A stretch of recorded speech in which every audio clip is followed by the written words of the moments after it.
Welcome. Thank you everybody for coming tonight. There would be no celebration without you. And welcome to everybody. I can see faces that go back 25 years. I can also see, by the way, that my internet connection is unstable, so that'll be interesting. I hope people will step in and take over if I get interrupted.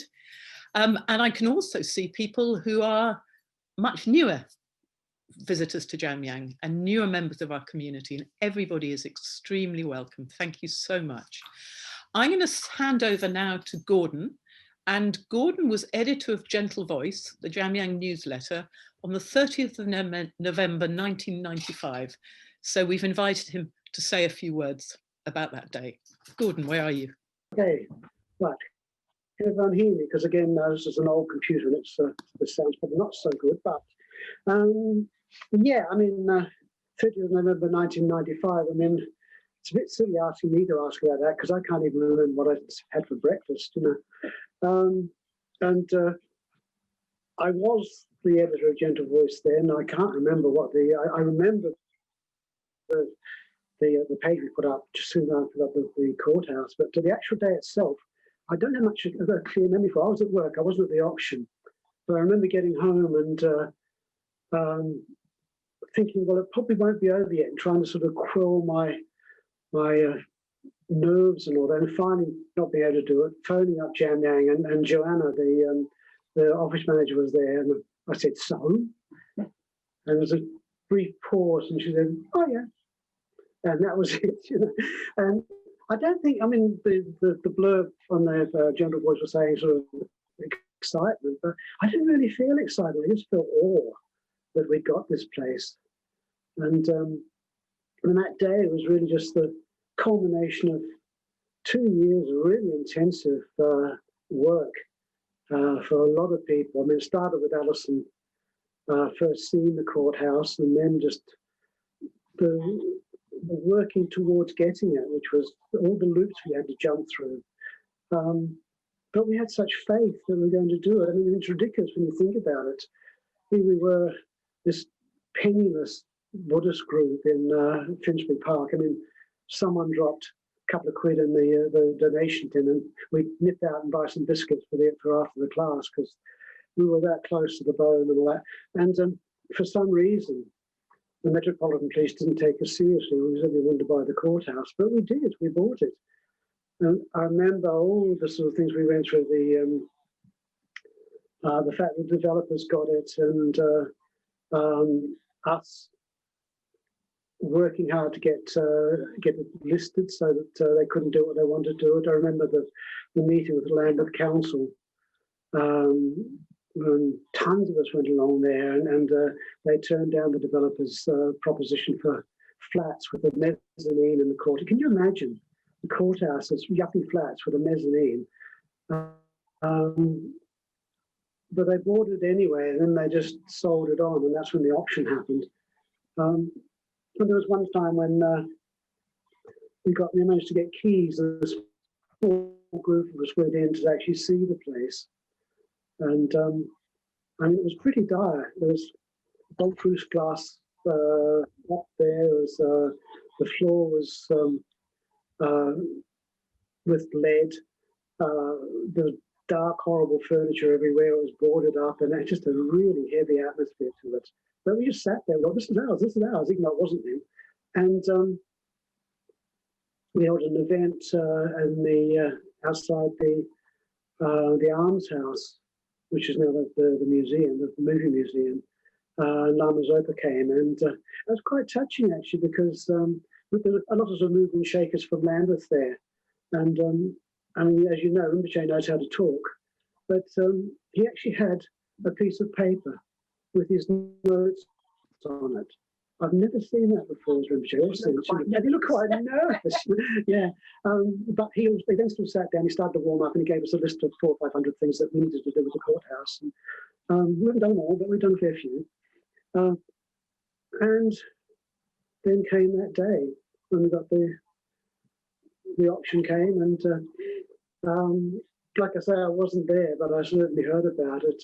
How Nick Grant's wonderful bank, Duncan Laurie, who were just there to encourage us along, and willing to sort of just let us go with whatever the price was. And Peter Ketch, the director of the Maitreya project, and one of the old was sitting there with a laptop with the whole of the Lama Wisdom archives in there, sort of like a talisman. And I think the laptop was probably about 200 megabytes at that stage, but I mean, he was there and just urging us on. And we just went for it. And I forget what the price was, about 280,000 or something like that, which is ridiculously low for a building like that. But I remember actually before that, I remember how when Kay and I moved to Peckham, because we just believed it was going to happen, and just cycling past it every day and seeing it just with all the budleia growing out of it, and the razor wire everywhere and all that, and we just felt it was ours. And I think everyone believed that, which was such a great thing. Mm. And then when we got it, then as Alison said, the hard work, the scraping and the getting rid of all the stuff and all that. I mean, there was a huge job, months and months and years. I mean, the first classes where we had to just step over electrical wiring and step around sort of sanding machines and all that. I mean, and that incredible first time when Courthouse Central came and gave the Kala Chakra and all that. I mean, just phenomenal time. But I remember the first time we actually went into it after we got it.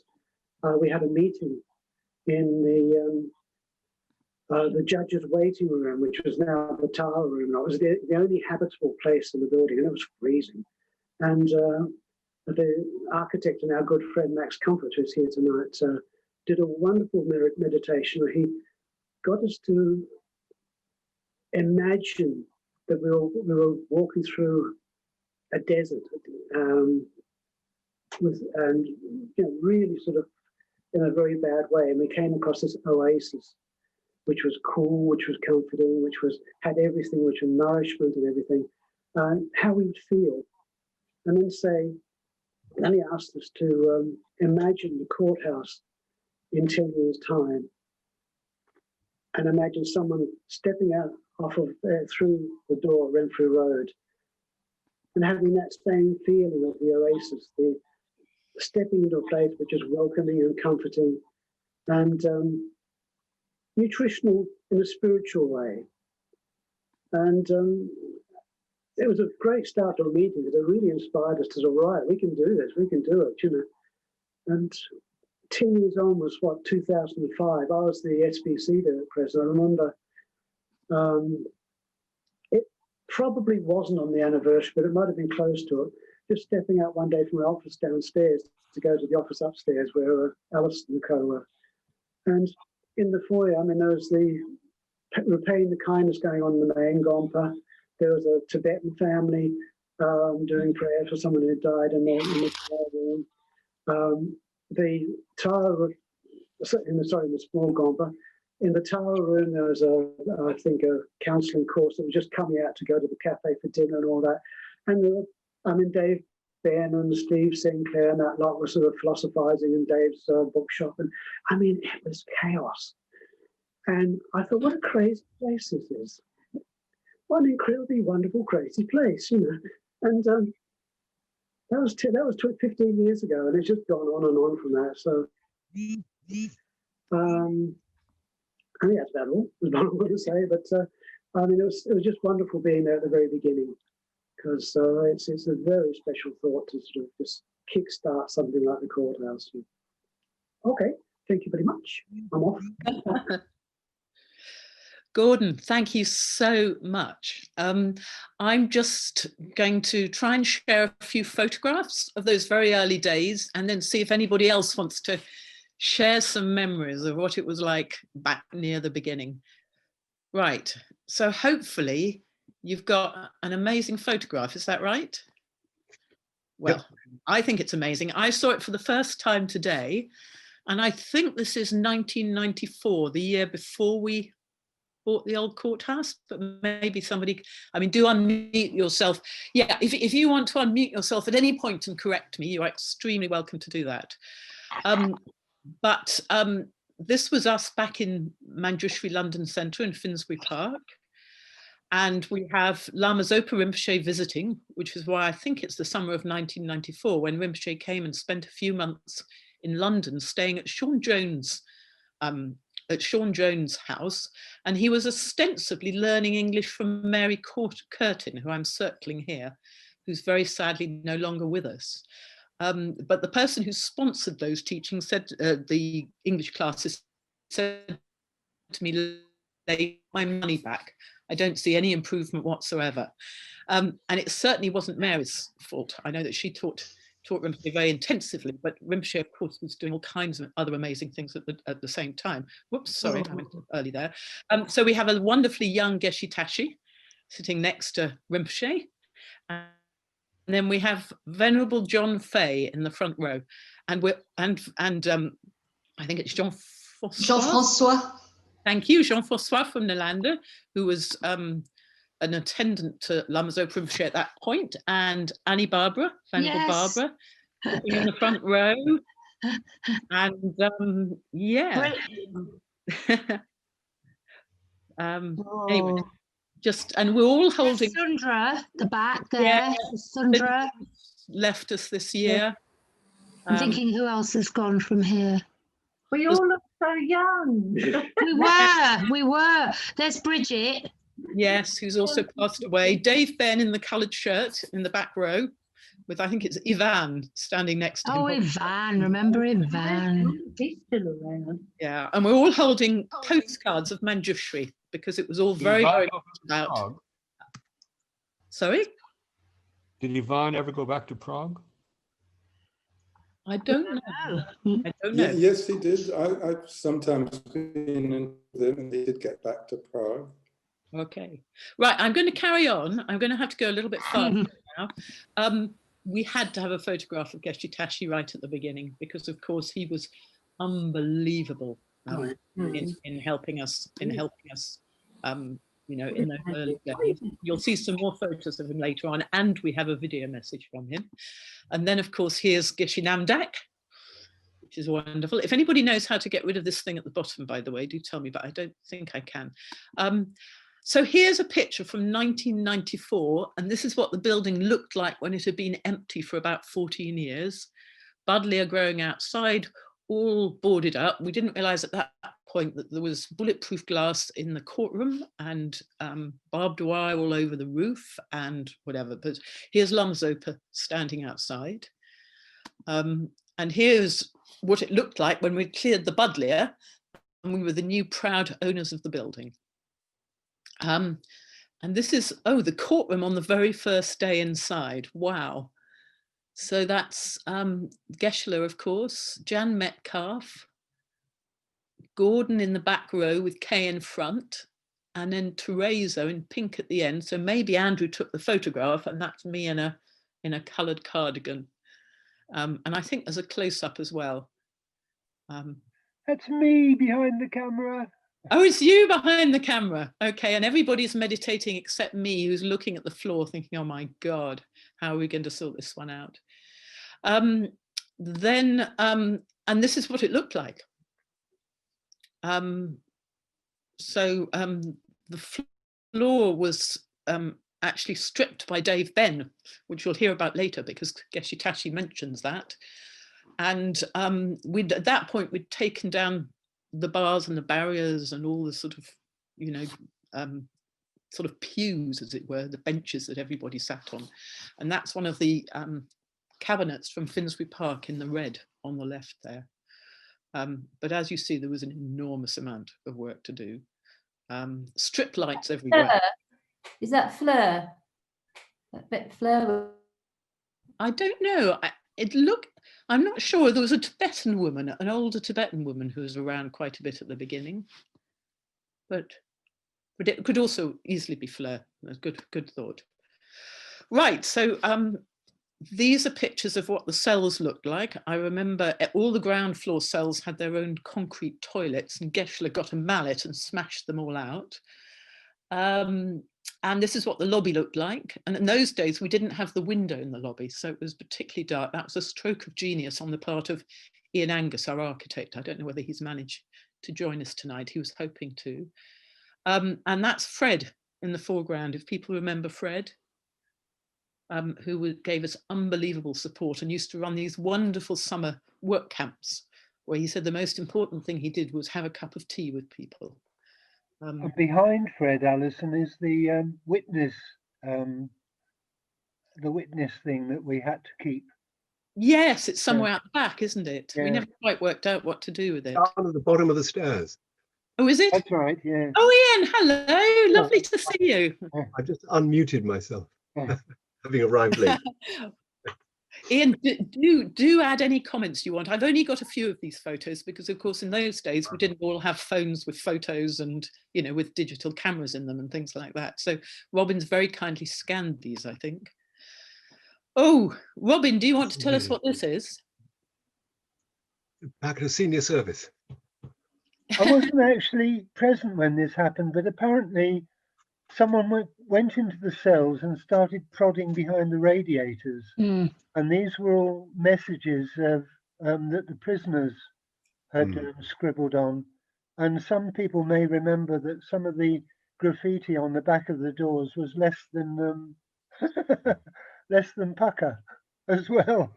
There were clearly some very troubled minds, poor dears. Yeah. Yeah, well, it was the last court of first instance in central London, and apparently had the Cray brothers, but it definitely had some IRA trials, and we had a little bit of sort of IRA Republican graffiti, and a volunteer from Northern Ireland cleaned it off one day because she couldn't bear coexisting with it. So, and then here's a couple of other pictures. You see, well dressed for COVID there on the right. And I think that's Duncan up a ladder on the left, isn't it? Jane Cosgrid's husband. Does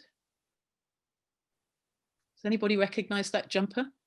Milan was the other person who did amazing work in the corridors. This is what the corridors looked like, because all this lovely glazed brickwork was covered over, and everything was leaking. I mean, the building was leaking in 13 different places at one point. As Gordon said, we would just empty the water to be able to get into the shrine room. And then, here's the boss. It cost us £450,000 to put a new roof on the building, and Max and Ian were absolutely instrumental in that process. We got the main grant of £325,000 from the Heritage Lottery Fund, and I remember being very undignified and crying down the phone when they told us that we'd received it. And then they built this amazing cover. Ian, do you want to say something about the roof process? Well, yes, there was the reason it could happen as quickly as it did, because it was quite a swift contract in one building season, in 1 year, because the temporary roof was put up over most of the building, and so work could carry on long days and long weeks. I remember going back to the cells, one of the conditions of listed building consent was that the graffiti had to be assessed by the then English Heritage, as to which parts of the graffiti should be kept and which parts should be allowed to be erased, which is the most extraordinary responsibility for any officer of the state, in particular English Heritage, who fortunately now are more devolved in the way they consider these things. But it was a thankless task. But the way the building fitted its new purpose, almost hungrily, it was ready. It was so ready to be something new and something fresh, and it just fitted like a glove. Yeah. And the roof went well. The roof went really well. The roof was extraordinary.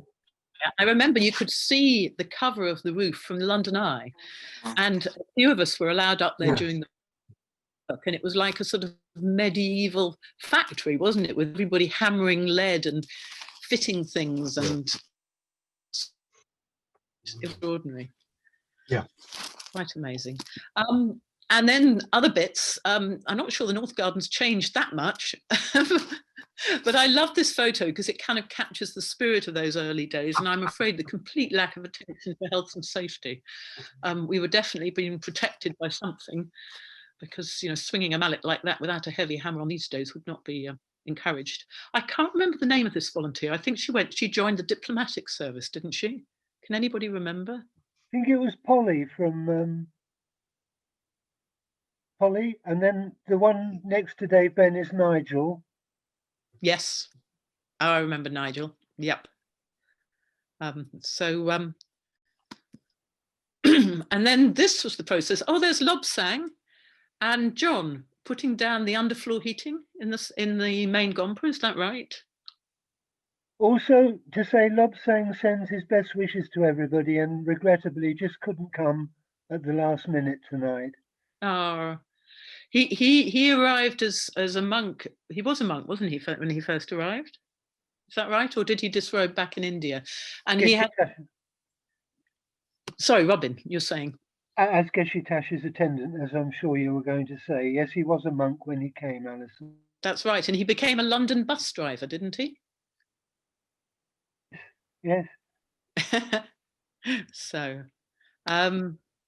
wow. And then that brings us right up to the present day. Just want to, in case people haven't seen this yet, this is this wonderful set of statues that everybody has helped us to purchase this year. And I think we're going to get a wonderful, amazing surprise when we're allowed back into the building, because Miguel is building cabinets for these statues, and Geshe Namdak has a real kind of vision for what the Gompa is going to be like in the future. So, so I'm going to stop here and just see whether anybody else would like to share anything about those very early days. Do we have people here who are involved with the building, apart from Ian? Max, you're here. Is there anything you want to say?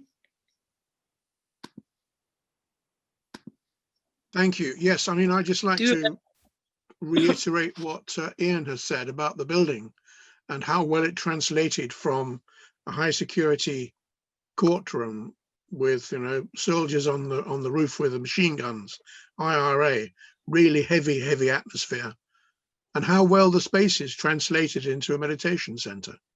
And English Heritage loved us because we were hardly doing anything to the building apart from cleaning it up. I think you'd agree, Ian, wouldn't you? Yes, absolutely. It was a light touch. It was ready. Yes, was right. And you know, the sort of the spatial hierarchy, the public areas, the semi-public, and then the very private areas that were required for a courtroom, a courthouse, translated perfectly into a meditation center. It's quite remarkable. Hello, hi there, Alison and everyone. Hello. Who's that? Paul Seto. Hi, Paul. Paul! My goodness, Paul, lovely to see you. Yeah, hi. Greetings from, I call actually with greetings from tomorrow. It's actually 5:30 a.m. on Tuesday morning in Australia. Right, it's lovely to see you. If I could just introduce Paul to people who don't know him. He was somebody who was right in at the beginning, and he was instrumental in us helping raise money, particularly through something called the Circle of 108. And that acted as the match funding, which encouraged people like English Heritage to give us the even bigger money for the roof. Paul, do you want to say something about those early days? Well, I just want to say that during one of those days of scraping and dust and revealing 150 years of history underneath with each layer and each scrape, we came across this very pretty green layer, underlayer of the paint. And I think we then had a break or something, and then somebody called English Heritage about this pretty layer and that they want us to preserve it. And they said, don't touch it, it's arsenic. It's an arsenic base, and if you put water anywhere near that, it will release arsenic and you'll kill everybody in the building. So that was a bit of a shock. Luckily, I think we all survived that. Paul, it's lovely to see you. Thank you so much for getting up very, very early and joining us. This is my normal day. Okay. But it's just absolutely sensational to see 81 participants across the magic of technological wonderness, and to see all of those photographs that you were just talking about, Alison and Robin. Hello, Robin and Max, and all the people that were involved in that, in the first iteration of the building.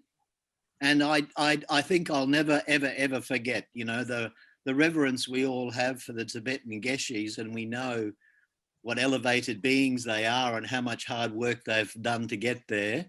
And then to see Geshe-la up on the roof, or everywhere actually, in a pair of overalls, scraping away with the best of us, all with a hammer, smashing up some things, was just a whole real education about Buddhism in action.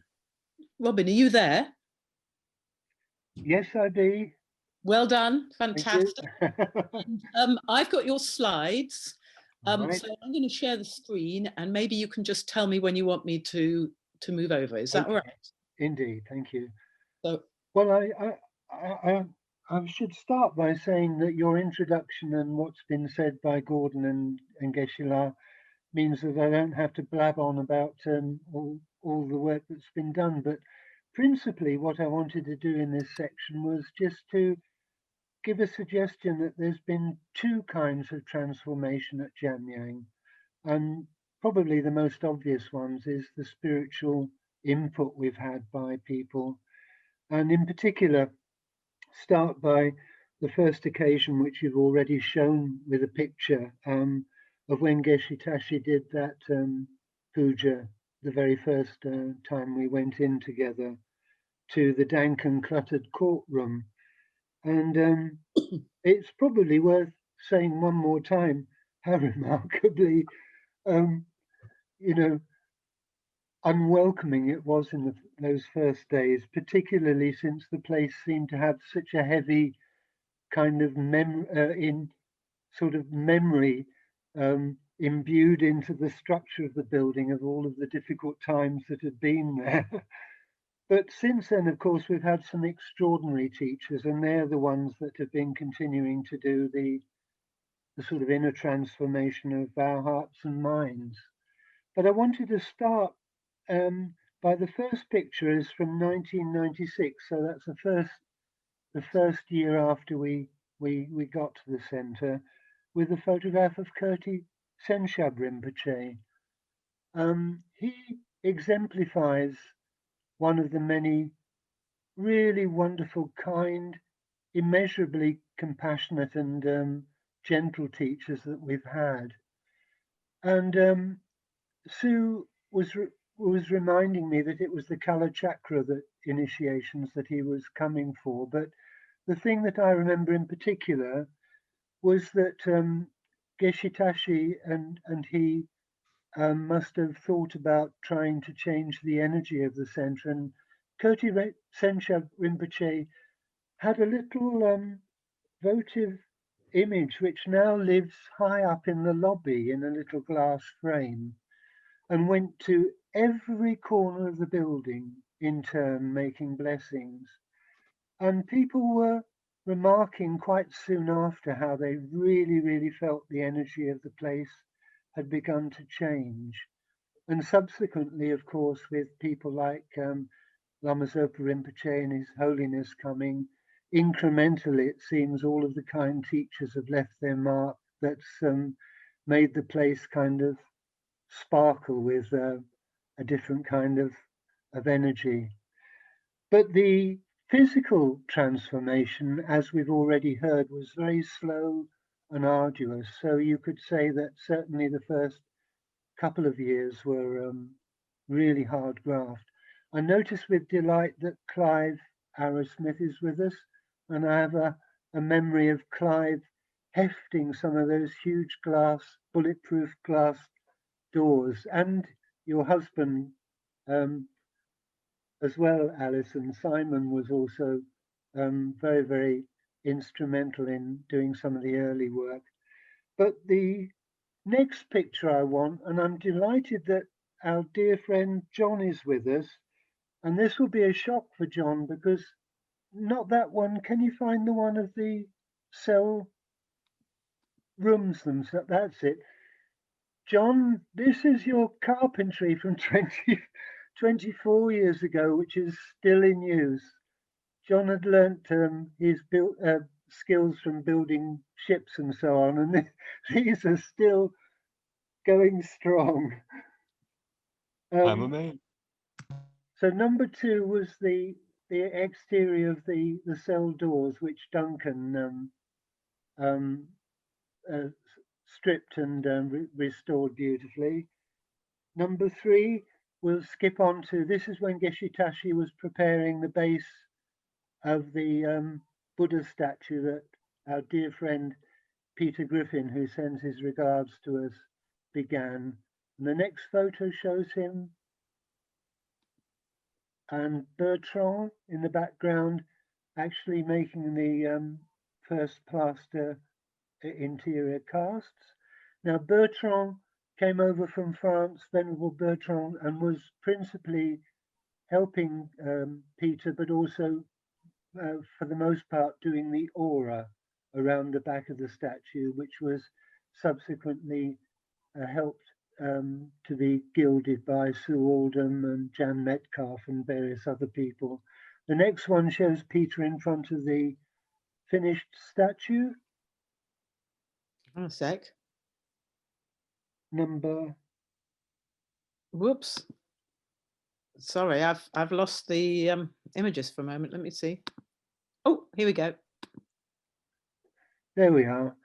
And in a sense, probably this is the one major work which really shifted the sense of the building being a demolition site pretty much, and beginning to exude a kind of energy which lifts our spirits. And then the next one, you'll see the Kangya and Tengya cabinets that were made and the text brought over. And then after that, the next one I think is, John will remember this. We went to a place way over in the south of London to a self-taught tanker painter. I think he was called Jonathan, who just appeared one day and said, you know, I'd done something I'd like to gift to Jamyang. And I don't think we ever heard much more from him, but this was someone that was just working at home and brought this amazing painting to us, which is now in the cafe. Thank you, Alison. So this is just a visual of Geshe Tashi making offering to the new statue and showing the Gompa beginning to look more resplendent. Following on. There's 2 rooms now, the 2 pictures rather of the small Gompa done in more traditional colour. And here I want to pay tribute to, right in the top corner, you can see a very intricate banner painted by Grant Osmond, who also painted the ceiling, which you'll see in the next picture of the a wheel. And Thomas Beaver painted the clouds inside the cabinets. Oh, I'm glad you could remember, because I knew someone had. The cabinet, in fact, was loads of other things though. Thomas and Grant worked together for ages in that room and just really taught Grant. That's true. That's true. And Chloe, I think Chloe's joined us. Chloe, you did some painting in there as well, didn't you? Yeah, I did actually. I wanted to be Grant's assistant, so I put myself forward to be Grant's assistant, and we spent 3 months, I think, at the top of some scaffolding with Geshe Tashi coming in every day and telling us we needed to get out and take a walk. Or we were going to go crazy. So yeah, it was amazing. The energy in there was absolutely extraordinary. I remember that you painted that intricate banner all the way around the room, and then the cabinet covered a quarter of it up. I never thought about that. And for new people, do look in that cabinet, because there's the stupa with Lama Yeshe's relics and some also very lovely small sculptures by Peter Griffin as well. And Peter worked wonderfully in miniature as well as the large scale stuff. And John Burnell. Yes, John Burnell in action with school children. Thank you. Yes, we should flag up the lovely job that Cynthia and John and Jane Sill have done with school visits as well. Yeah, I don't know if people know, we've had nearly 1,000 children each year through the building in the last few years, not this year, obviously. Wow. And in the bottom, it just shows that 2 rooms were knocked into one for the Tara room, which has been, as a result, so useful for meetings and so forth. Next one. Here's a tribute to those wonderful work camps, and also to point out in the foreground, once again, John will remember this, but in the early days, the courtyard was a real mess with big, thick bitumen covering those lovely cobblestones. And it must have taken volunteers ages to scrape and reveal those. And that has indeed really made the courtyard a delightful place now. And maybe briefly to, at this point, to give huge thanks for all the gardeners over the years that have made the courtyard so lovely. David Ford, Anne Swithenbank, Ros Williams, Steve and Janet as well. Thank you. Robin and Swindell. And Swindell, who's with us. Welcome. Yes, not Swithenbank or whatever. Oh, sorry, I knew it began with an S. Sorry, Anne. I think he's on Radio 4. He's on Gardener's Question Time. I say I don't get her money. Not all her expertise. And some lovely old faces there. Maybe just mention Steve Sinclair right at the back as well. Steve regrettably can't be with us tonight because of his health. And Steve drove a black cab, which was amazing because whenever we had teachers, we could send our very own black cab to the airport to pick them up. It was just a nice touch. In this one, at the back, on the back wall, you'll see the 8 auspicious symbol plaques that Andy Webber made in his studio, and Sue Alderman, who's in the front, painted the original ones, and we transported them all the way from Finsbury Park. And recently they've been repainted by some of Andy's students. Thank you. We'll be seeing more of the reclining Buddha statue when Sajja does the meeting. Here, Max, this is a big thank you to you. The lobby was just unbelievably dark and miserable, and your design and work with Ian Angus has produced this lovely skylight.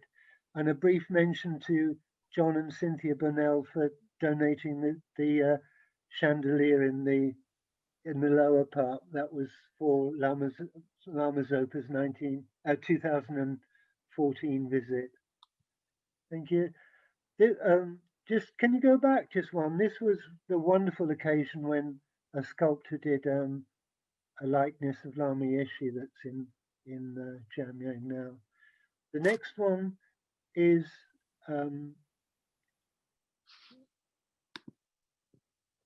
in 2004, our dear friend Miguel came for the first time, and the first job he undertook, I should add, the first of so many that I can't even enumerate them now, but he did the bookshop and set it in place so carefully, it looks like the original Victorian craftsmanship. And indeed, everything he's done subsequently has been marked by that extraordinary quality of craftsmanship that he brings to everything. In the next photograph, I think you'll see some of his paintwork as well.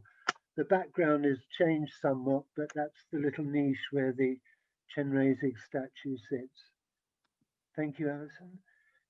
We've been graced, I think it's 3 times now, by the Tashi Lumpo monks who've come and during their tour of England have done these wonderful intricate sand mandalas for us. And again, we've also had the blessings of 2 relic tours. I can't remember the first one. I think it was about 2008, but 2014 they came again.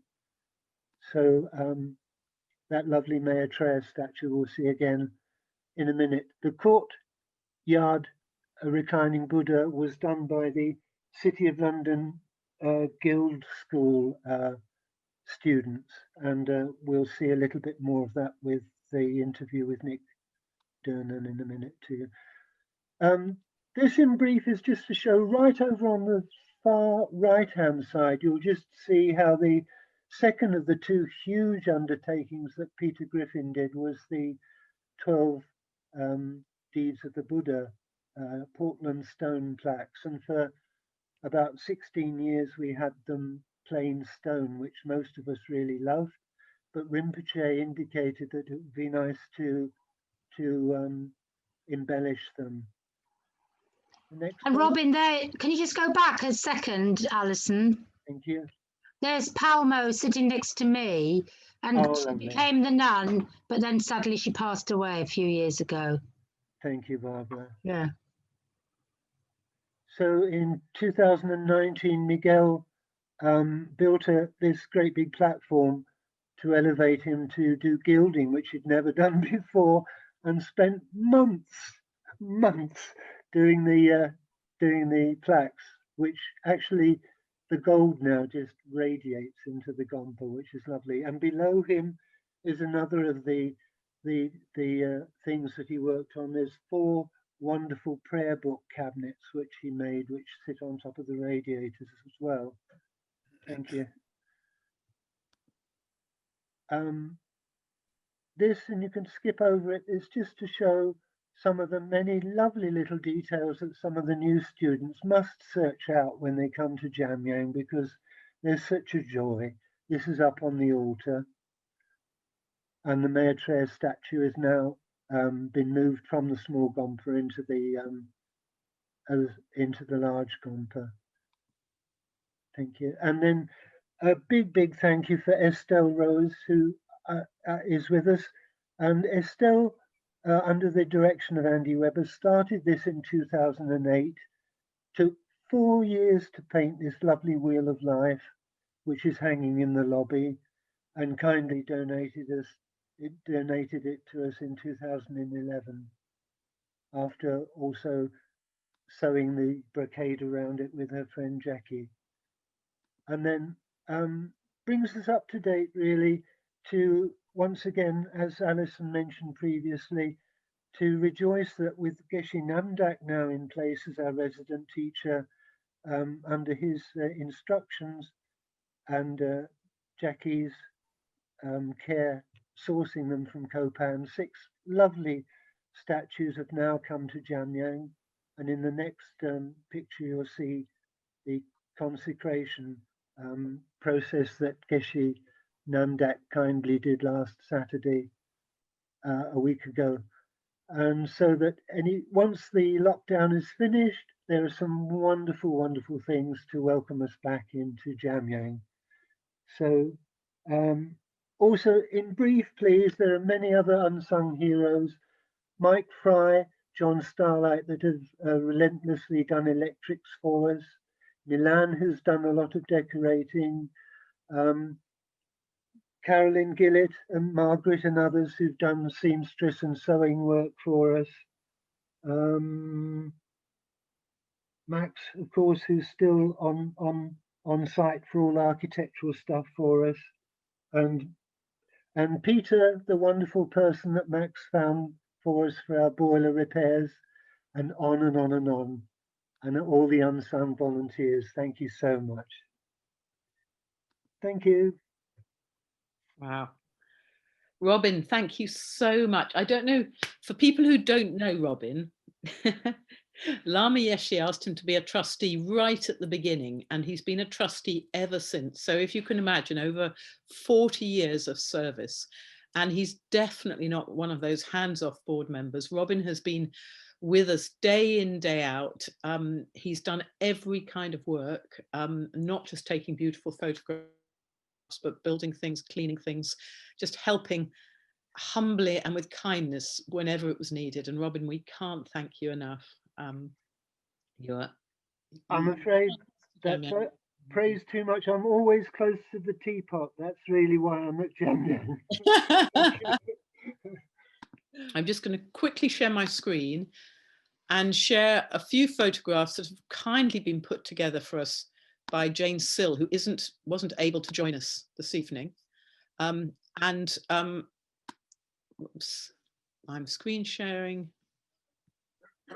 So play from start. Okay, it's just a very few slides. A slide of the beautiful garden, which we're so looking forward to accessing and using again. And then a few slides of this amazing work that goes on through Courthouse Community Centre. One of the projects from the very beginning, which Estelle, who's here, was involved with, it is Repaying the Kindness, where we look after a group of local carers. And this is an image from the Christmas party. You may recognise Father Christmas at the back there. I'm not sure if Mike Fry's with us, he's in the front row, but I think Anna Kaleo's just joined us. She's in the back in a Christmas hat. Here's a picture of some of the carers in the garden, which the garden has been such a refuge for so many different people in the community. And again here, just enjoying tea and cake in that Jamyang way. I'm not sure who this is, whether this is one of the carers, but I wanted to include it just because it reminds us of the amazing things that have happened in the cafe over the years, which we haven't really got time to touch on today. But I don't know if Ilara has managed to join us, but I invited her really warmly. She did 10 years incredible work in the cafe, and then the people who ran the cafe before, Ali and anyway, just there's lots of different people who've done amazing cooking to keep Jamyang going, a place that marches on its stomach. And then finally, a picture of dear Jane balancing a piece of cake, which feels very appropriate because she balances so many different projects for Jamyang, all as a volunteer. And we're so grateful to her for doing that. Right, so now I'm going to hand back to Saida, and we've got a treat here because Saida is going to have a conversation with Nick Durnan, who is the sculptor of the Parinirvana statue in the garden. Saida, are you there? Yes, I'm here. And is Nick there? I saw him. Yes, I'm here too. Can you hear me? Yes, definitely. Thank you. Try to spotlight you. So Nick, thank you so much for joining us as well. And so this is just a short interview for everyone to get to know a little bit more about our beautiful Parinirvana statue in the Courthouse garden.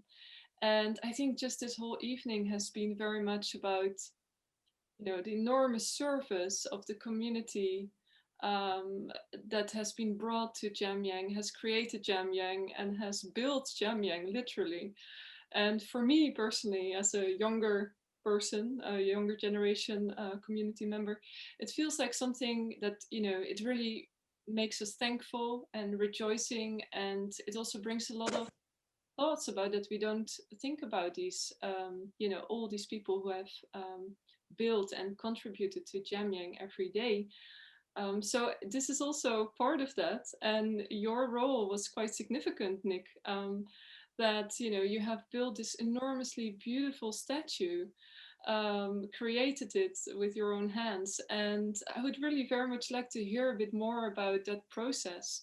So I remember for myself, I went into the garden of Jamyang for the first time a couple of years ago. And this statue was actually something that really touched my heart immediately.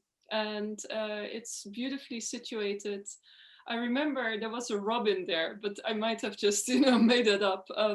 I think that's quite idealistic, but I think it was just a beautiful sight to be in the presence of that statue outside in the garden. And so maybe you can tell us a little bit about how you became involved, and how you started to create it. Okay, I will. Thank you. Thank you very much for that lovely introduction. Well, working on this Parinirvana statue, I think, has been one of the most special sculpture jobs of my whole career. Really, it's been very special and very rewarding, and a wonderful thing to be involved with. And I've had, you know, a lot of help with the project, so I'm very grateful for all the many people who've given me help and advice. But it came about really because I'm part of Saraswati study group in Somerset. And Andy Wistrike and Sian Tate have a long history of being involved in Jamyang. And I think Andy must have heard from Alison or Geshe Tashi that there was an idea for a stone carving, a Parinirvana statue at Jamyang. And then Andy Andy knew that I was a stone carver and sculptor. And so he asked me if I would be interested. And of course, I leapt at the opportunity and said yes straight away. And so I think Alison and Geshe Tashi came down to Somerset and we talked about the project, and it started there, really. Beautiful. We'd just like to share a little bit of the work that went into it. So we have some photographs there also where you were still sculpting the the beginning of the statue. So here we have the statue itself in the actual garden, beautiful flowers all around it. Oh, do you have the photographs I sent? Yes, so that's on the next slide. So we will. Okay. So here you go. So maybe. Oh yes. So this one in the top left-hand side, you can see this is actually the first job I had was to actually do a half-size clay model. And I did it in two colors of clay, one color for the body and then another color for the drapery, so that I could get the drapery to fit exactly around the body. So this, the one on the top left, is actually the half-size plaster cast, which is at the moment in our polytunnel looking after all our vegetables and plants. So it's been there for the last 20 years, and it seems to create a very peaceful atmosphere and very productive atmosphere in our polytunnel. But the statue itself is about 6 feet long and carved in Bath limestone, which I chose because Bath is a lovely warm honey color. And originally the plan was for me to carve the statue and for the statue to be unpainted, so one could see the beauty of the stone and the form of the stone. So that was the original idea, to have the statue. And you can see in the top right-hand picture, I think this is, I can't remember the exact ceremony, but maybe a dedication ceremony or some special day at Jamyang where the statue was finished and I was standing there. And there was the original idea of the statue carved in Bath stone.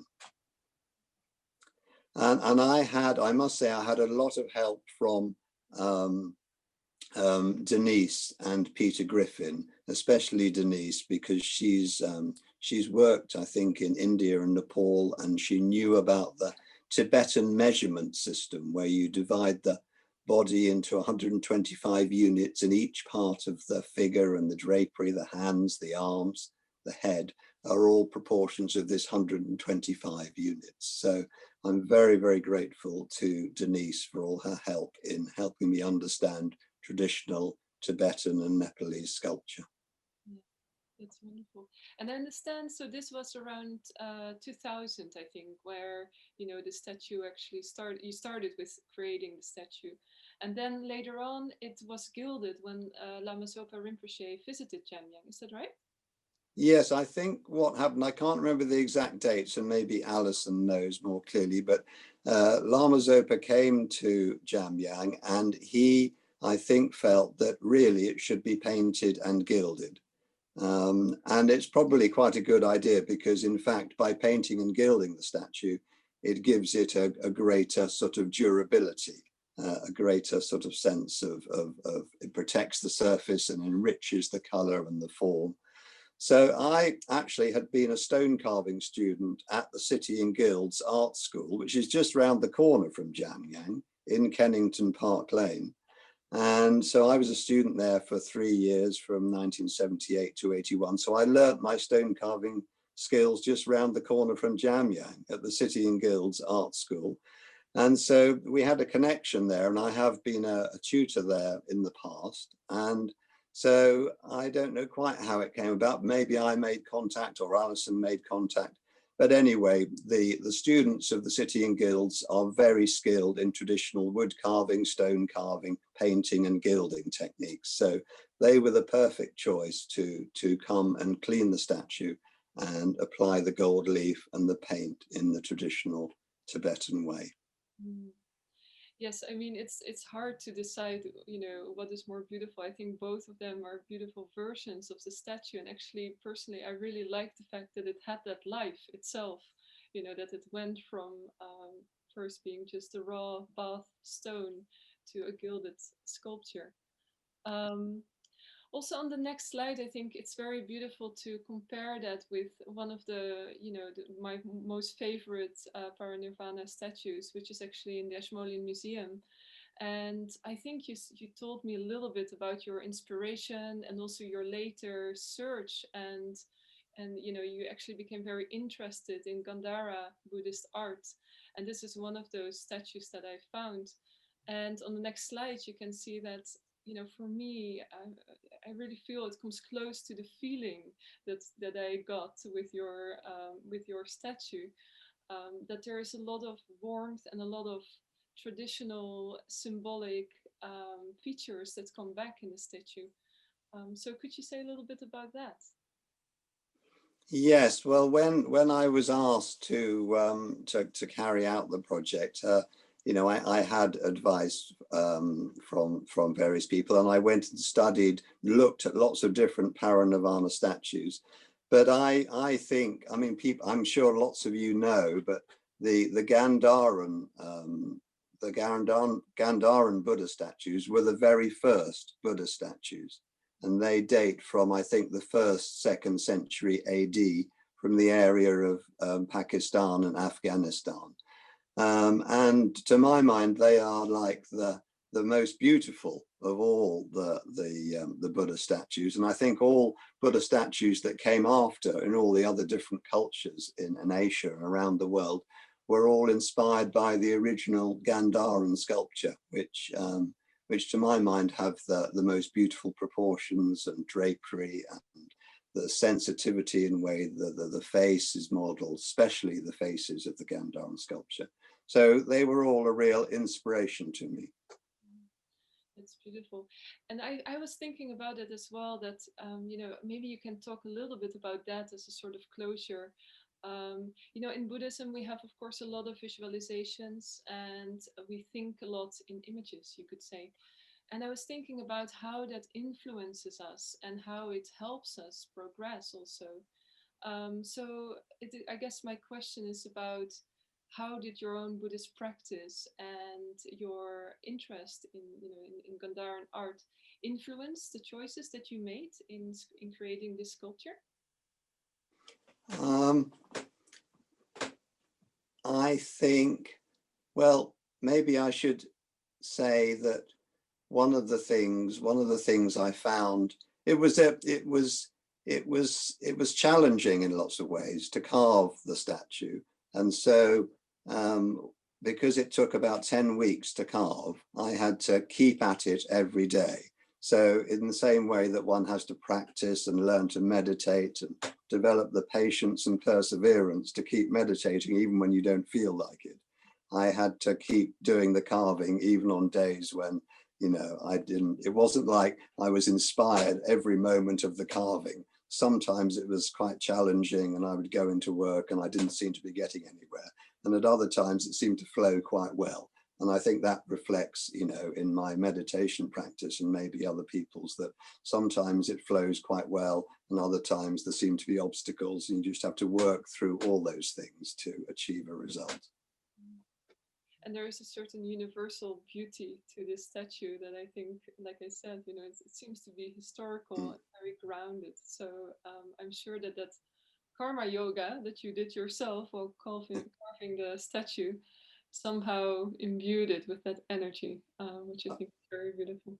Yeah. One thing that one or two people said when they came to see me at work, and I couldn't find a photograph of me actually carving the statue, was that they felt that the statue was being revealed as I worked. So, there's an idea that some people who know about art and sculpture feel that, one's work is not creating from oneself, but actually revealing something which is already there. So I think people saw the statue being revealed from the block of stone as though the Buddha had been sort of there within the stone all the time and was waiting for someone like me to come along and just remove the stone, which, you know, was rather like we try and remove all the obscurations and things around us. Then one's removing all this superfluous stone to reveal the Buddha inside. So I rather like that sort of comparison. You know, we all have a Buddha nature, which we are working through our practice to sort of tune into and get to understand and develop. And in the same way, you know, you have the beautiful Buddha statue within the stone, and the stone is removed and reveals the beauty of the Buddha statue within. Well, that's beautiful. I think that's a beautiful point to close, and with those thoughts of, you know, I think that's the job of the artist, really, right? To show us that that's possible for all of us. So that's a wonderful way to close. I just wanted to show the last picture, which is this very Christmassy photograph. It looks like something that Robin could have taken. And I think it's just a beautiful, beautiful photograph of how the statue is now. And yeah, and with that, I would like to close. So back to Alison. Thank you so much, Nick, for telling us all the beautiful story and sharing your memories with us. Oh, it's been a pleasure talking to you, Saja, and seeing photographs of my statue and talking about it and sharing that with everyone. Thank you very much. Thank you so much, Nick, and thank you so much, Saida.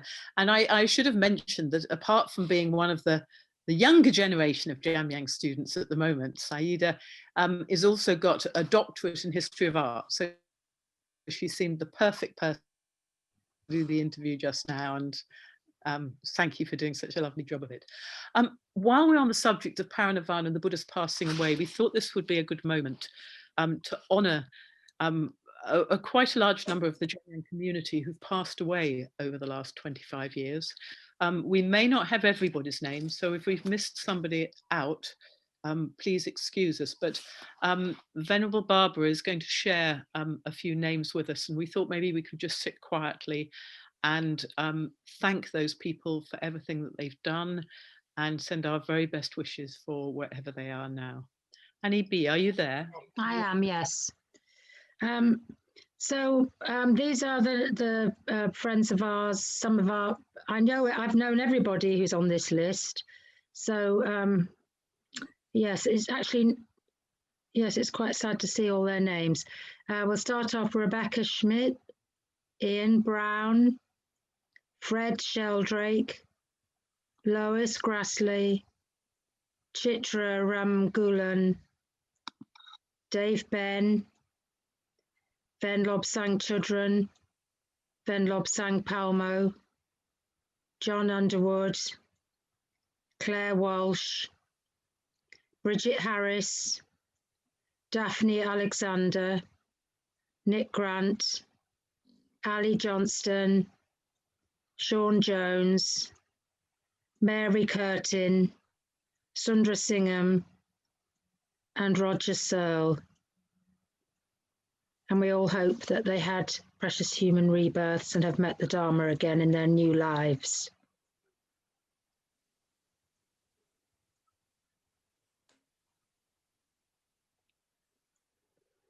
Actually, some will only be babies, so maybe they haven't just yet, but most people have been, I'm hoping they were already, they might even come to Jamyang, who knows?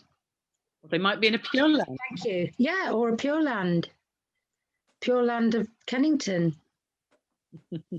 Yes, that's our list. I'm sure there must be. I tried to think. I couldn't think of anybody else. But thank you. So I'd invited Venerable Fabienne to say something at the end now. We were thinking of it being a dedication. Now, if we're going to stay on and share a few extra memories, people who've got the stamina and the interest to do that, it may not be quite the end, but Venerable Fabienne, would you like to say something at this point?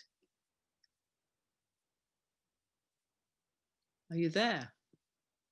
Or you need to unmute, not sure.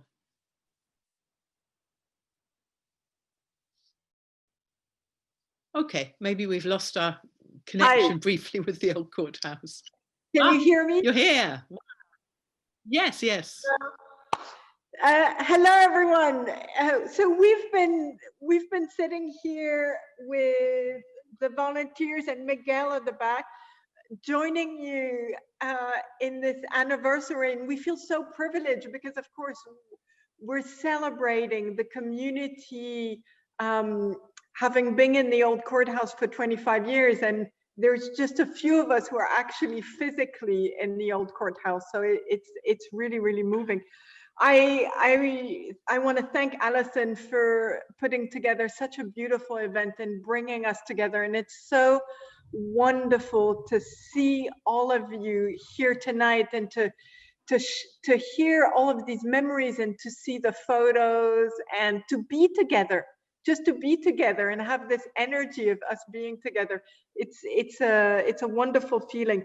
I was going to lead a dedication, but of course I'm not going to do that now because we're going to keep on the circle. But I would like to just share something because I wanted to read just a short paragraph from His Holiness, the Dalai Lama. And the reason I selected this particular paragraph is because it's turning the eyes towards the future. And of course, we're celebrating this place of refuge that is the old courthouse, which is a physical building.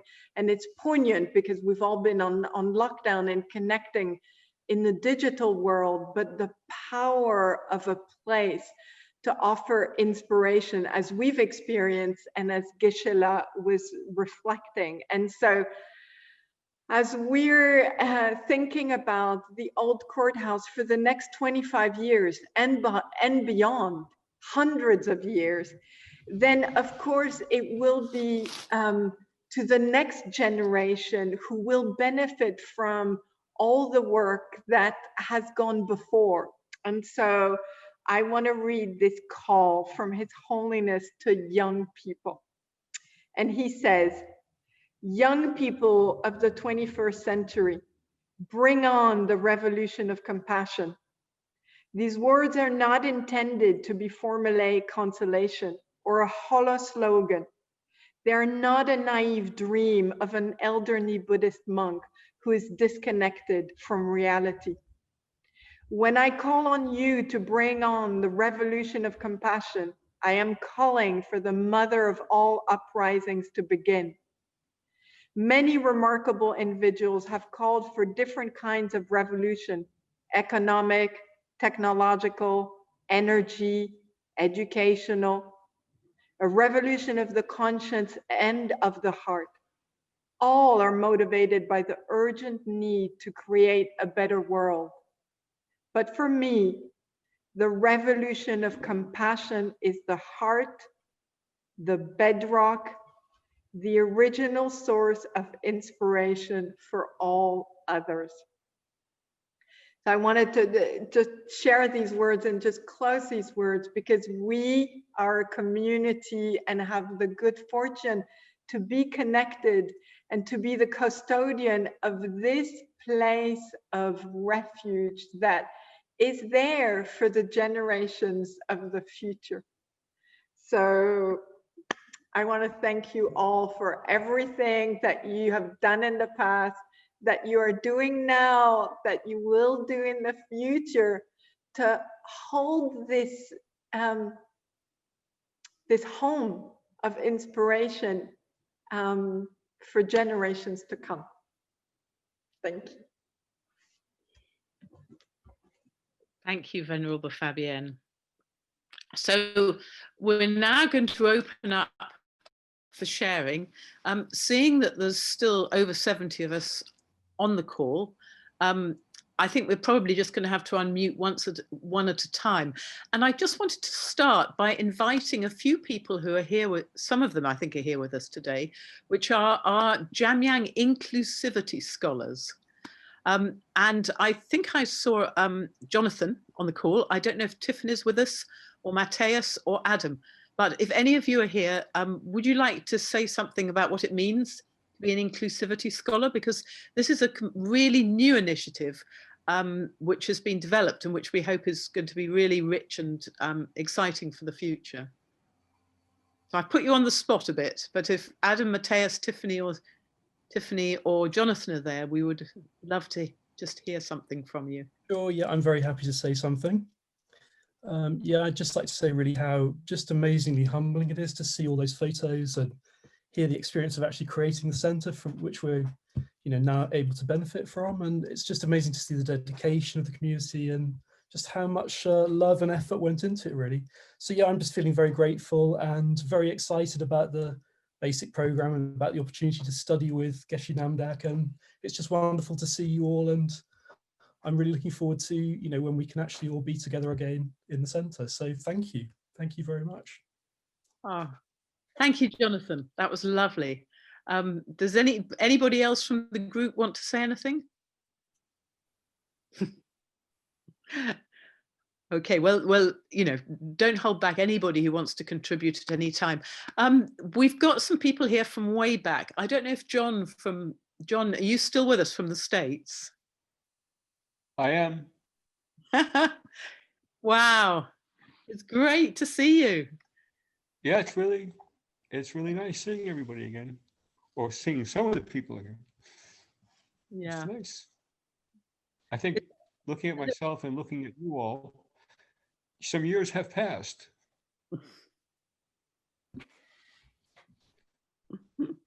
John, you just remind me of home.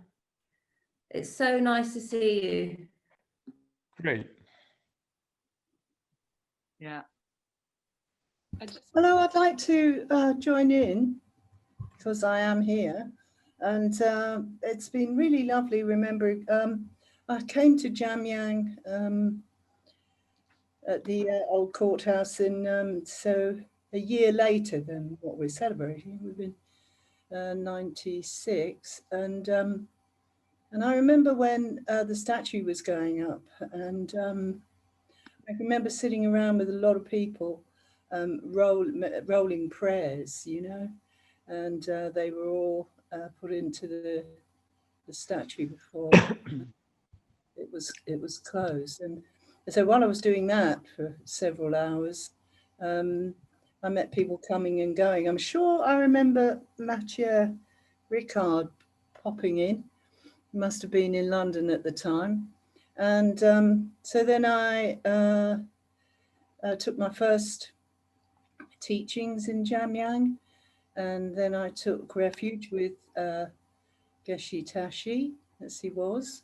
And so I had a Buddhist name, and years later I went on to study the foundation of Buddhist thought, with thanks to Geshe.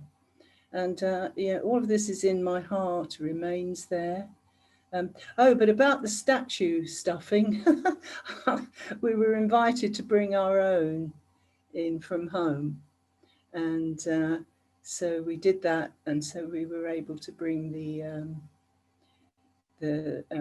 prayers back home with us, and it's sat there ever since, and I haven't forgotten.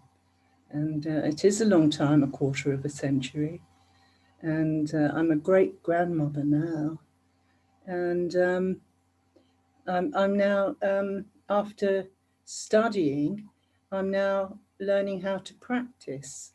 I'm a slow learner, but I'm practicing contemplative concentration, which fits like a glove, And so, it's okay to take your time, and as long as you continue on and hold everything in your heart.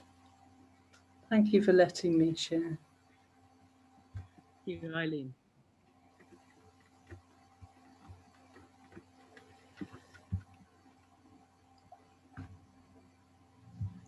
Anybody else want to share a special memory? I've got a funny Geshe Tashi story. Go for it, Chloe. No, not that. I mean, it was quite funny, but I always remember him about to go into a meeting, and he turned to me on the way up the stairs and he said, "Meetings, the best way to make them finish early is not to say anything. And that was it. And then he went off to the meeting. And I've tried to use that advice, but for someone who talks an awful lot, it hasn't really gone down well in my life. But yeah, that was a piece of advice that I probably should have followed, and I thought I'd share with you. I think you have to have serious attitude to carry it off, and Geshe Tashi definitely had serious attitude. Yeah. Hi. Go Jill, go Jill. Hi, Chloe. Big love, Chloe. Yay. I have so many millions of memories, it's ridiculous, but I will just do little one-word things. Dave's dal. Kitchen duty. Dave's chapatis. Making momos with Geshe-la. That's just 3 or 4 of the most wonderful things. Knowing Mr. Ben, Dave Ben, was one of the biggest things in my life. He taught me so much. Sharing the love of jazz, sharing the love of food. And I've just trained as a funeral celebrant last month. And as an exercise, I had to write a eulogy. So I chose Dave as my person that I would have wanted to do a eulogy for. And the reason that I've become a celebrant is because of what Robin did at Dave's funeral, which was so remarkable. And I thought one day I'd like to be able to do that. And because this year's wiped out my industry for me, I have no work.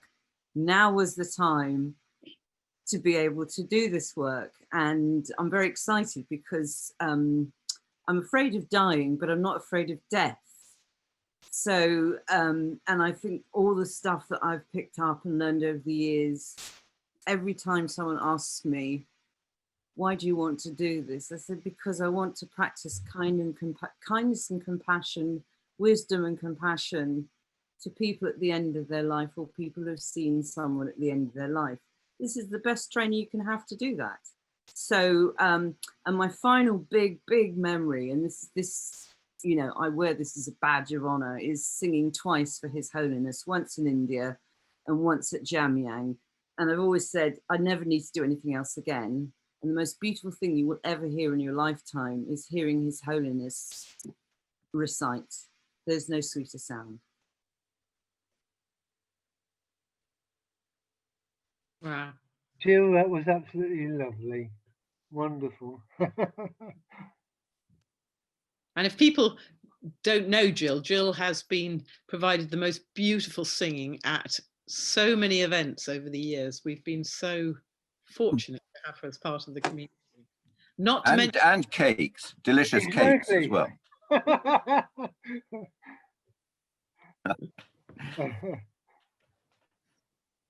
I've got a memory which I think Steph will remember. I don't know if anyone else was there. It was at the Millennium.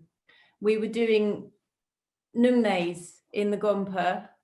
I think I don't know. Of course you were. Of course you were. Yeah, Steph, do you remember how many we were doing? But on 2000, does anyone remember, anyone else here that was there apart from Steph? It was remarkable. We were sitting in the Gompa and you could hear London, just, all the fireworks. And there we were doing our practice. And it just felt like so powerful. And it was a really amazing experience to be in a group doing practice. And the rest of London was just going mad. And there we were doing our nungnays. It's extraordinary doing retreat in Jamyang. If you are there when the trains start, and you can feel the tubes at 6 o'clock in the morning. Yeah. Anyway, just to. Thank you, Bessie. Can I add a little something and say that I have to admit that when I first went to Kennington, I didn't like it. I loved Finsbury Park and it felt right and it felt great. And Jamyang at Kennington did not feel right at all. It felt like an institution rather than a family. And then one day I was at a teaching that Steve Collier was giving, and there was work going on the statue. So there was a sort of a grotty curtain hung up between the statue and the edge of the platform where Steve was sitting. And there was social distancing because there was a practitioner and a bucket to catch the rainwater, and then another practitioner and another bucket. So that's how we did social distancing in those days. And it suddenly felt right, and it suddenly felt like home. And that's my one abiding memory of that transition, that sort of wonderful lesson of impermanence, moving away from Finsbury Park and going to Kennington. Thank you, Steve. And also, I think you're picking up pretty much on the energy of the place in the beginning, don't you think? Because it really was quite foreboding, wasn't it? Oh, absolutely, absolutely. And I do remember some former prison warder staff coming and having a look round. It was still quite early on, but even then, I remember them saying how much the energy had changed in just such a short space of time. So, can I say something again, please? Can I ask a question? Oh, sorry, go on. Go on. Oh, it's me. Can I ask you a question? We jumped in at the same time. Robbie, have there been people from the who knew the old courthouse as it was, and have now could see it as it is now? Have there been any examples of people coming round like that? Do you remember? And what they've said and what they felt? Hello, it's Rona here. Yes, one person came and knocked on the door one day and asked if they could look round. And so they were shown round. And they then said that they had been a prisoner who'd been tried in the courthouse and that they'd been held in the cells. But they could really feel how the atmosphere had changed from, a place of retribution to, to a place of kind of kindness. So at least one person has come and recognised what's happened to the building. Yes, yes, Roy. Thanks, Ryan. I've heard more stories than that. And I've also got a completely different one, which is somebody arrived, pretty scary looking kind of energy. And I can't remember quite what happened, but anyway, he said he had to get down to the basement to look for something. And we had a very nice, sweet nun staying at the time from North America. And she went down to the basement with him and then got a bit worried and came up and left him on his own. And we never know what he was looking for, whether he actually found. It was quite a lot like that in the early days. It was a bit Wild West, wasn't it? Yes. So, Paul, just before I bring you in, I just heard that Adam and Tiffany are with us, and they're two others of these inclusivity scholars, this wonderful scheme that's been set up. So I wonder, Adam, would you be willing to just say something about your relationship with this place? Are you there still? Yeah. Hello. Hi, Adam.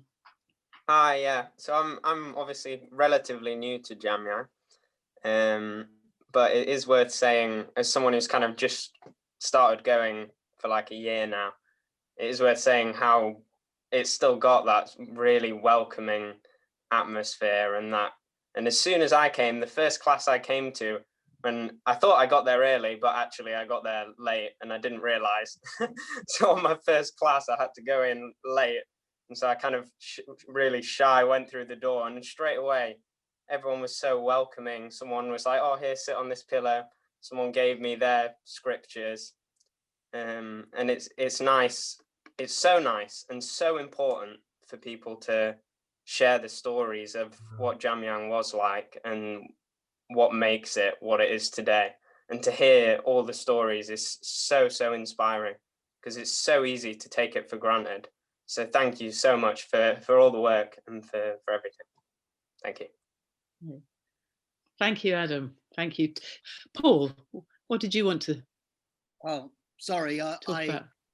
In preparing that, if I was going to say anything, I've just realized I was there from year 0 to about year 10. So, I just have hundreds and hundreds of good memories. One of them, dear Venerable John, one of them, when we were working and we were doing all of those, the rolling mantras things and filling the statues and inviting people to bring them home, you gave a lesson about, and you repeated it frequently, about practical devotion. And people wanted to leave candles everywhere, in every room, in front of every statue.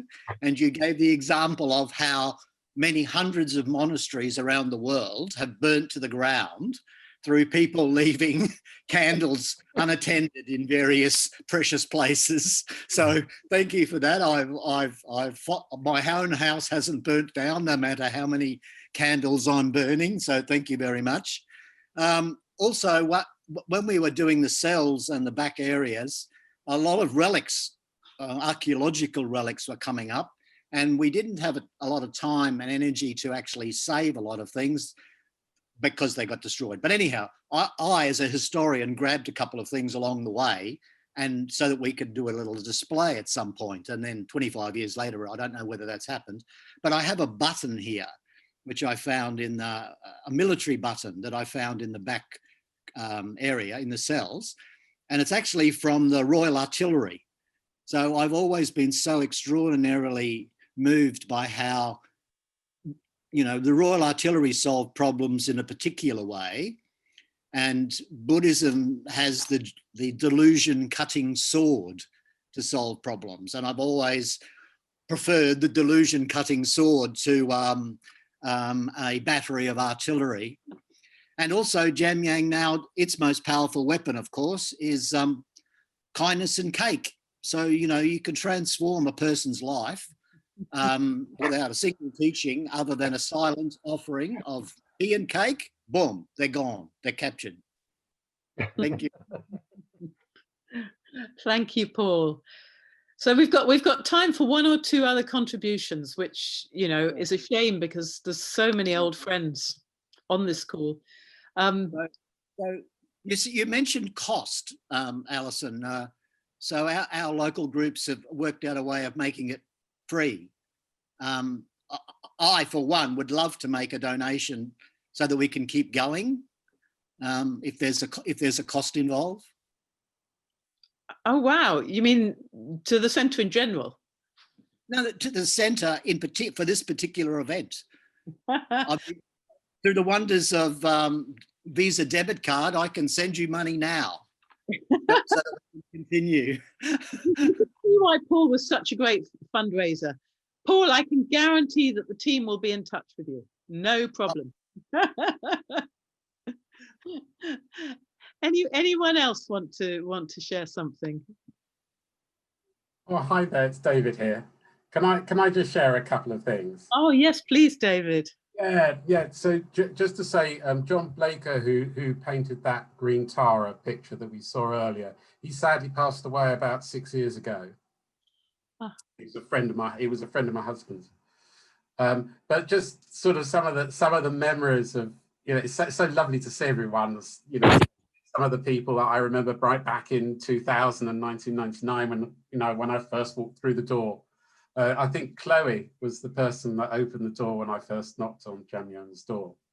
But the scariest moment of helping at Jamyang was with Peter Griffin and someone who's not part of the community now, but Paul Kahn, hanging the 12 deeds in the Gompa. That was the scariest moment, hanging those things up on this forklift truck. And I just remember I hung all 12 of them with Peter, and every single one we was putting it on the wall. Oh, no, please don't let me be the one that drops this. But also sort of it's lovely to see Anne, and as you know, I sort of did a lot in the garden. Moving that safe. So I don't know if everyone is aware, particularly the newer people, that the little pond that was in the garden was actually made from the original safe from the old house. And I was chatting with Robin earlier, moving that safe down from upstairs and then across the courtyard to become the pond. That is the heaviest object I've ever had to move in my life. And I just remember Geshe helping and us all trying to move this safe round to get it into the garden. But just what a wonderful place Jamyang has been. How lucky I feel that I am to have been able to lead so many meditations. I said to Geshe Lara when I was younger, because many of you may know I was a sort of a child meditator, and I said to Geshe Lara, I said, you have to be careful what you wish for, don't you? Because I remember, you know, as an 18-year-old at university, telling people I wanted to teach the world to meditate. And Jamyang has allowed me to at least make a few steps. I said to Geshe Lara, yeah, I'll do it. It's 15 at a time, but I'll do it. Anyway, lovely to see everyone. Thank you so much. Thank you, David. Thank you, David, and for all your contributions to the garden. And I see we've got Janice and Steve here. I don't know whether you want to say anything. They've been amazing gardeners over the years. And then Anne, who's also been mentioned. And have we got any of our other gardeners here? Ross Williams, is she? Haven't seen her, but maybe No. she. Anyway, the garden has been such a big part of Jamyang. I'll share a quick story. Whilst we were gardening a few years ago, somebody just turned up for refuge, and he offered. Well, no, I think I suggested to him, if you want to, you're more than happy to. We're more than happy to have you help us with the gardening. To which he did, and to which the little staircase lean on the porch had a rotten piece of wood, to which he dutifully and very diligently performed for us, to which he had to go down into the cellar to help himself to the tools. Unbeknown to me, he did help himself to a drill. But so it is a kind of a, yeah, it's a kind of juxtaposition. It's like, okay, you're doing one thing, which is great for the greater good, for the universe, but equally he's helping himself to something that doesn't belong to him, which belongs to the Jamyang. And I thought, well, how do we process this? But anyway, as an individual, I thought, okay, this is maybe what the Jamyang's all about, maybe for me. So it's, but yeah, that's a story I want to kind of share with you guys. And I look forward to the next 25 years, 250 years, and the journey. And it's a privilege to be in part of the journey. Thank you very much. Thank you. Alison, that's just reminded me, you know, our wonderful benefactor, Nick Grant. Yes. And Anne will know this. I mean, he gifted the greenhouse to the garden, didn't he? He did. And I've got a photo of Nick for anybody who doesn't know him. Let me see if I can just get it up on the screen. Nick was the chairman of the bank that was the chair of the bank that lent us the money to buy the building. And if you can, that's an interesting, whoops. Let's see if there we go. There's a picture of Nick with our dog, actually. He was very fond of dogs. And that was in the last few years of his life. And I mean, he basically said that Jamyang meant the world to him, and we were his alternative family. We were his second family. And he's as an individual, I mean, the person who's been the most generous to us actually financially as well is Lama Zopa Rinpoche. But otherwise it will be Nick, who not only arranged for us to borrow the money to buy the building, but he also became our treasurer for many years. And he donated, I mean, not just regularly, but, you know, whenever he could see something that needed to happen, Nick would very quietly and gently, you know, provide the money, and helped with things like repaying the kindness. So, yeah, can I add something to that, Alison? I mean, I was chair of the board when Nick was treasurer for many years, and I think the remarkable thing about him was that he was always that anonymous donor. That was always a possibility. But it was also that when we had issues, and you do have issues, we talked about many positive things, but there's sometimes difficulties when you're involved with an organization like this. He would always be quite happy to be in the center of the solution. And he had this incredible way of not letting a problem be a problem. You know, he always found a way around it. He had incredible courage. He was both a rebel and yet an incredibly conventional man. And he managed to combine those two qualities together. He's one of the most amazing people I've met, quite honestly. And we were ever so fortunate at Jamyang, I think, to have him as a benefactor. Yeah, he was, and he never called himself a Buddhist. No, yeah, yes.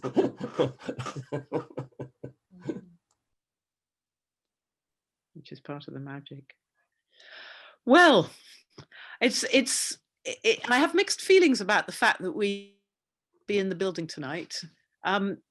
Of course, we'd want to be there, actually, but on the other hand, you know, there's so many people who've joined in tonight who couldn't have done if it had been an old-fashioned face-to-face party.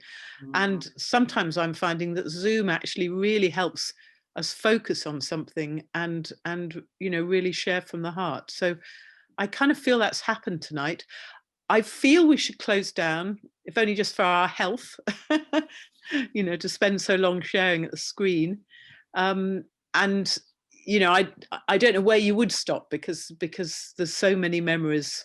Yes, someone, Lars, welcome from Denmark. There's so many memories to share, but hopefully we've also had this inspiring taste of the future. So has anybody got a suggestion how we round the party up? With many thanks and dedication. Would anybody like to make a dedication? I was going to say Fabian's still there. Could she give a brief dedication now? Fabienne, would you give the dedication that you prepared about 2 hours ago? Is she still there? Hello there. Hey. So, just for a moment, if we can just sit and just let this energy of open-heartedness, joy, and connection just permeate. And so we're just going to sit in silence because it's so joyful and connecting. So just feeling into that just for a moment. And just imagining that feeling of connection, of appreciation, of looking after each other, of helping each other. That reaches out beyond and touches every being in all realms. And envelopes them in this feeling of being held, loved, valued, and safe.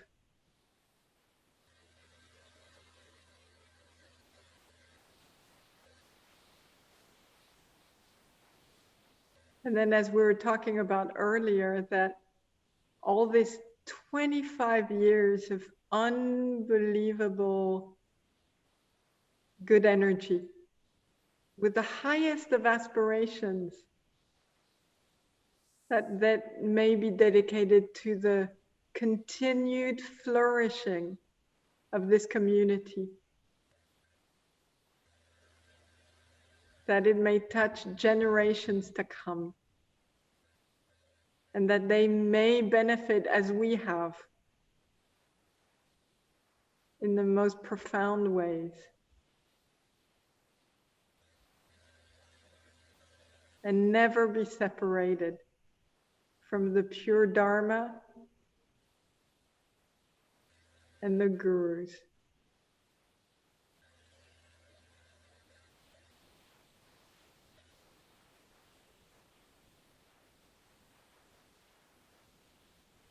Thank you all.